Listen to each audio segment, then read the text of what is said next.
এই তো কিন্তু কষ্ট হয়, একটু কষ্ট। একদিন ডাল ভাত খাই, একদিন মাছ খাইলে আর একদিন ডাল খাই, এই অবস্থা। কাজকর্ম ঠিকভাবে হয় না, ছেলেমেয়েরা কীভাবে সামান্য সাহায্য করলে সাহায্য করে আরও এই মনে হয় 800, 900, 500, 600 না, গড় ভাড়া দিয়ে থাকা যায় না। গড় ভাড়া 5,000, 5,500। ছেলে মেয়ে একটা স্বীকৃতি করছি, অবশ্যই চাকরি কখনো দিতে পারি, মাস্টার পাস।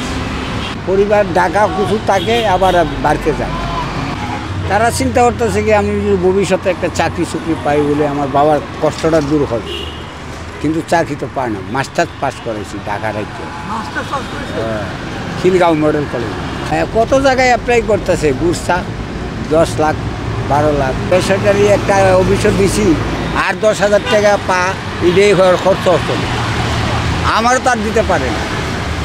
এই যে দ্রব্যমূল্য যে পরিমাণ দাম, হ্যাঁ, তাতে করে সংসার চালানো কি যায়? এই তো কিন্তু কষ্ট হয়, একটু কষ্ট। একদিন ডাল ভাত খাই, একদিন মাছ খাইলে আর একদিন ডাল খাই, এই অবস্থা।